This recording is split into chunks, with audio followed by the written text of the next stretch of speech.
I also described the weather as disrespectful from time to time. Yes, Thankfully, yes. today wasn't too bad. It didn't get quite that hot, but it still was pretty toasty. We had a heat advisory that has since expired at the top of the hour. Right now, we're sitting in the 80s. That is thanks to some rain that did help cool us off here over this afternoon. Otherwise, we topped out in the lower 90s, as you saw with our almanac earlier a couple minutes ago. We still have a little bit of activity on the radar, but you can see it is calming down right now. So for any Thursday night plans, any Thursday night football, you should be okay. Just keep an eye on the radar in case one of those little storms does happen to go on top of you for the rest of this evening. 78 tomorrow morning, a few clouds in the area as well as a stray shower and some patchy fog overnight. Heading into tomorrow, a very similar forecast, just an isolated shower, temperatures in the low to mid 90s. And then heading into Saturday, again, rinse and repeat, just a slightly lower rain chance and a slightly lower afternoon temperature.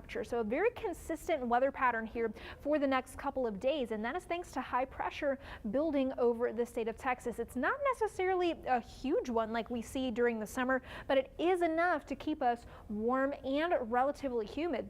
That being said, this high pressure, you can see the wind flow coming around it. It's going to bring in a little bit of drier air into the coastal bend. So that's going to do a number of things. First, it's going to dry our atmosphere out just a tiny little bit. So slightly lower, feels like temperatures. We'll get to that in a minute, as well as lower rain chances and a little bit more sunshine. Now, heading into early next week, you can see a big plume of tropical moisture here. We're going to start watching the tropics heading into Sunday, Monday, Tuesday. For now, we're focused on the heat. You can see temperatures pretty consistent over the next 7 days. Even the first day of fall still feeling like summer. Tomorrow it is possible that we see more heat advisories being issued with feels like temperatures up around 110, so make sure you're practicing heat safety.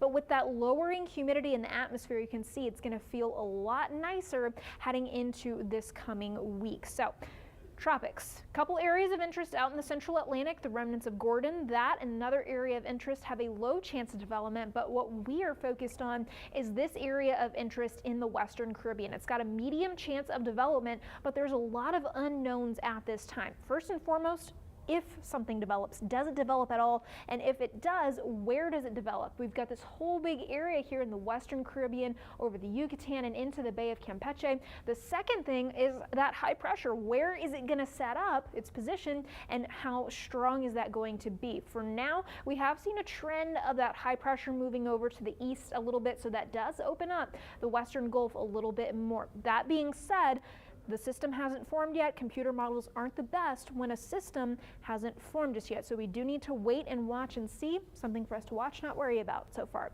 78 heading into tonight with that stray shower chance. Tomorrow, that isolated shower chance does hang around with us.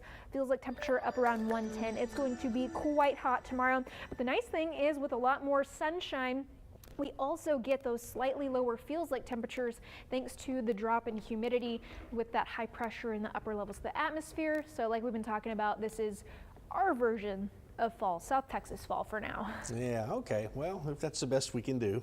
That's all I got. Yeah, not the worst thing in the world. Thank you, Kristin. I appreciate it.